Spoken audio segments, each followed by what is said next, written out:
श्रीपाद कृपेने शंकर भटाकडून गरीब ब्राह्मणाचे कर्जमुक्ती. नमस्कार मंडळी, कसे आहात आपण? आपण मजेत आहात ना? आपण मजेतच असाल, स्वस्थ असाल व मस्त असाल अशी अपेक्षा करून मी आपले माझ्या यूट्यूब चॅनेलवर सहर्ष स्वागत करीत आहे. श्रोते हो, मी आपणास आज एक कथा सांगणार आहे. आपणास कथा आवडल्यास लाईक व सबस्क्राईब करा ही नम्र विनंती. चला तर मग श्रोते हो, आपण कथा जाणून घेऊयात. श्रीपाद कृपेने शंकर भटाकडून गरीब ब्राह्मण कर्जमुक्त कसा झाला पाहूया. शंकर भट्ट व धर्मगुप्त पुरवपूरला जाण्यासाठी काही वेळा एका गावातून दुसऱ्या गावात बैलगाडीने तर काही वेळा घोडागाडीने किंवा चालत जात.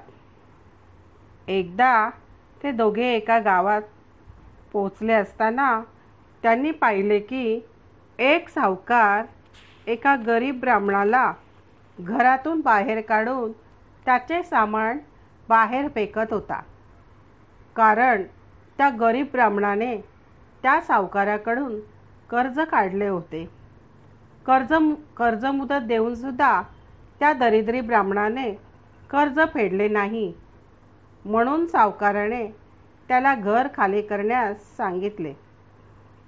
परंतु त्या ब्राह्मणाला बऱ्याच वेळा मुदत देऊनही त्या ब्राह्मणाने कर्ज फेडले नव्हते, म्हणून गावातील कुठल्याही व्यक्तीने त्याला काहीच मदत केली नाही. हे दृश्य शंकर भट्ट व धर्मगुप्ताने पाहिले असल्याने त्या गरीब ब्राह्मणाला मदत करण्याची त्यांना श्रीपाद कृपेने बुद्धी झाली. अजून या ब्राह्मणाला सावकाराने 2 महिने अवधी द्यावा अशी शंकर भट्ट व धर्मगुप्ताने सावकाराकडे विनंती केली.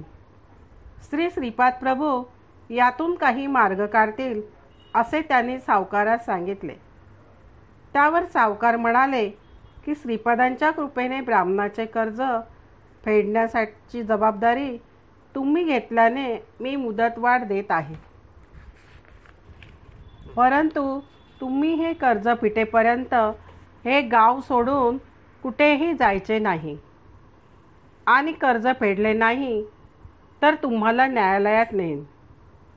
तेव्हा न्यायाधीश जी शिक्षा देईल त्यास तुम्ही दोघेही तितकेच पात्र ठराल असे त्या सावकाराने दोघांना बजावून सांगितले. शंकर भट्ट म्हणाले, आम्हाला हे कर्ज 2 महिन्यात कसे फेडावे याची चिंता वाटू लागली. हे अशक्य आहे याची जाणीव पण आम्हाला झाली होती. परंतु श्रीपाद प्रभू काहीतरी चमत्कार नक्कीच करतील यावर आमचा दृढ विश्वास होता. ब्राह्मण पूर्ण निर्धन झाला होता. तो आणि त्याच्या परिवारातील सर्वजण उपाशी राहू लागले होते. आम्ही त्यांच्याकडे पाहुणेच होतो, म्हणून आम्ही सुद्धा उपाशी राहू लागलो. अशी आमची दयनीय परिस्थिती होती. शेवटी आम्ही सगळे उपाशी राहू लागलो व श्रीपाद प्रभूंचे ध्यान व नामस्मरण करू लागलो. एकदा आम्ही श्रीपाद राजम शरणम प्रपद्ये, श्रीपाद राजम शरणम प्रपद्ये असा जप मोठ्या सुरात म्हणत होतो. ते ऐकून शेजार पाजारचे आबालवृद्ध लोक जमा झाले आणि भक्तिभावाने आमच्यासोबत नामस्मरण करू लागले. तेवढ्या काळामध्ये सर्वत्र एक बातमी पसरली की ब्राह्मणाच्या घरी शंकर भट्ट नावाचा एक शेतकरी आला आहे व त्याने ब्राह्मणाचे कर्ज फेडण्याची जबाबदारी आपल्यावर घेतली आहे व त्यांना वाटले की तो एखाद्या महापुरुषाचा शिष्य असावा. तो त्याच्या जवळील दैवी शक्तीने ब्राह्मणाचे कर्ज फेडणार आहे.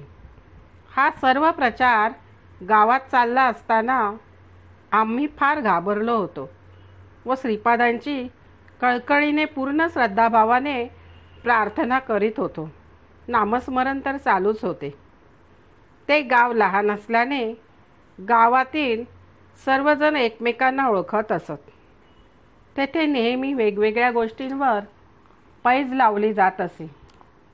त्याच गावामध्ये शरभेश्वर नावाचा मोठा पंडित आणि मांत्रिक होता. सुरुवातीला त्याने घुमावती देवीला प्रसन्न करून घेतले होते व देवीच्या आशीर्वादाने बऱ्याच लोकांचे पैसे न घेता त्यांचे कल्याण केले. मग तो जातीनेच चंचल असल्याने मांत्रिक नंतर लोकांकडनं जास्त पैसे घेऊ लागला. या गोष्टी देवीला आवडल्या नाहीत. हे करत असताना त्याचा एका प्रेतात्म्याशी संबंध आला व त्याच्या मदतीने तो लोकांचे कार्य करून घेऊ लागला. परंतु प्रेतात्म्याच्या मदतीने लाभलेले धन योग्य कारणासाठी वापरले गेले पाहिजे, अन्यथा त्याचे विपरीत परिणाम भोगावे लागतात. त्या मांत्रिकाची बहीण त्याच गावात राहत होती. या ठिकाणी गावात 2 तट पडले होते. एक तट शरभेश्वर शास्त्रींच्या बाजूने तर दुसरा शंकर भटाच्या बाजूने होता. या दोघांनी अशी पैज लावली होती की शरभेश्वर मोठा की शंकर भट्ट मोठा व हे लोक सावकाराचे कर्ज फेडणार की नाही यावर पैजा लागू लागल्या. शरभेश्वर शास्त्रीवर एका प्रेतात्म्याचा अनुग्रह होता. त्याच्या सहाय्याने तो भूत भविष्य वर्तमान अगदी अचूक सांगत असे. पैज लावलेले शेतकरी शरभेश्वराकडे आपल्या पैजेचे काम होईल की नाही याचा उलगडा करण्यास गेले. ब्राह्मण धन परत करू शकणार नाही असे त्या प्रेतात्माने सांगितले. यानंतर पैजाने आणखी जोर पकडला. हे चालू असताना शरभेश्वराच्या बहिणीला एक स्वप्न पडले व त्यात तिने पाहिले की तिला भयंकर ताप आला आहे. याबद्दल तिने आपल्या भावाला याचा अर्थ विचारला. तेव्हा शरभेश्वराने त्या प्रेतात्म्याला विचारून बहिणीला सांगितले की चोराने तुझ्या बहिणीचे धन लुबाडून त्याला मारून टाकले आहे.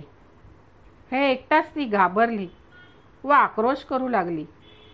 तिचे सांत्वन करण्यासाठी तेथे उपस्थित असलेल्या काही लोकांनी तिला सांगितले की आपल्या गावामध्ये शंकर भट्ट या नावाचे महापंडित आलेले आहेत, तर त्यांना विचारून खरे काय ते जाणून घ्या. याप्रमाणे त्या निर्धन ब्राह्मणाच्या घरी जाऊन तिने शंकर भट्टाला आपल्या स्वप्नातील प्रसंग सांगून म्हणाली, भाऊ, माझ्या मांगल्याचे रक्षण करा. हे ऐकल्यानंतर शंकर भटाजवळ श्रीपादांनी दिलेल्या मंत्राक्षता त्या बाईला दिल्या व शंकर भट म्हणाले, बाई, या मंत्राक्षता घे आणि पूजेच्या ठिकाणी सुरक्षित ठेव. तुझा पती तुला थोड्याच दिवसात भेटेल. हेच सत्य आहे, त्रिवार सत्य आहे. ही गोष्ट शेतकऱ्यांनी शरभेश्वर शास्त्रीला सांगितली. त्यामुळे त्याला आपल्या बहिणीचा फार राग आला. पण तिने असा संकल्प केला की माझा पती सुखरूप घरी आला तर मी त्या गरीब ब्राह्मणाचे कर्ज तर फेडीनच, परंतु श्री शंकर भटाला गुरु करून श्रीपादांचे नामस्मरण व आराधना नेहमी करीन. आणि खरोखरच 3च दिवसात तिचा पती घरी परत आला. तेव्हा त्या स्त्रीने त्या गरीब ब्राह्मणाचे कर्ज फेडून सावकाराच्या कर्जातून त्याला मुक्त केले. अशा प्रकारे शंकर भटाने दृढ विश्वास दाखविल्यामुळे श्रीपादांनी आपल्या भक्ताचे वचन सत्य करून शंकर भटाला कृत्य केले. कुठला टांगा कुठला शिपाई, नटनाटकी ही माऊली साई, संकट समयी धावत येई, भावापायी भक्तांच्या तात्पर्य.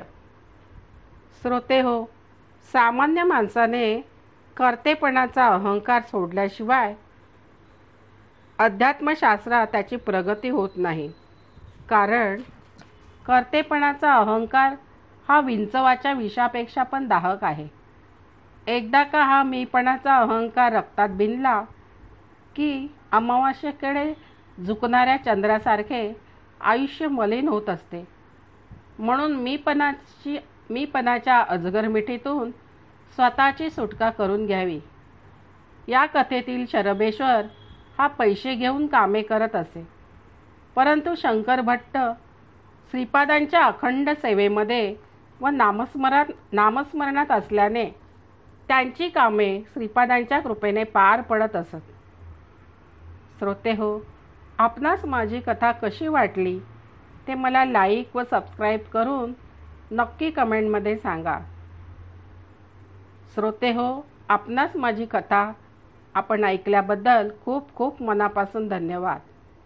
श्री श्रीपाद प्रभूंचा जय जयकार असो.